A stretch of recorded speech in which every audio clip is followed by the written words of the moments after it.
একটা লেখছি ইসলামের পক্ষে। তাই নাকি? এক লাইন কোন তো দেখি। এই কবি সাহেবের 10,000 টাকা। কবি সাহেব আমাদের। আউযু বিল্লাহি মিনাশ শাইতানির রাজিম, বিসমিল্লাহির রহমানির রহিম। কবিতার নাম রঙের মেলা। স্কুল বন্ধ, পূজার ছুটি, গায়ের ছেলেরা বেঁধে জুটি। পূজা দেখলাম উল্লাপাড়া, তথায় দেখি হিন্দু ভরা। দেখলাম গিয়ে মাটির মানব, মানব তো নয় দেখতে দানব। 10 হাত তার 2 পা, হিন্দুরা তাকে বলে মা। 10 হাতে 10 অস্ত্র ধরে বসে আছে সিংহের পরে। সে বলিতে পারে না কথা, সবাই পায়ে নোয়ায় মাথা। গলায় দিয়া ফুলের মালা, খাওয়ায় তাকে দুধ কলা। ভক্তি শ্রদ্ধা করে মান, বাক শক্তি নায়ক প্রাণ।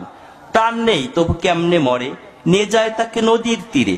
তীর হতে তুলে মধ্য জলে, লাথি মেরে দিয়েছে ফেলে। এখানেই মোর মনের কথা, মাকে কেন দিলে ব্যথা। করছো কেন রঙের মেলা, এগুলো তো ভাঙাচুরা খেলা। এই খেলাতে নেই কো লাভ, এই খেলাতে শুধুই পাপ। পাল্টিয়ে ফেলো মত, হও শেষ নবীর উম্মত। খোদাকে মানো প্রভু এক।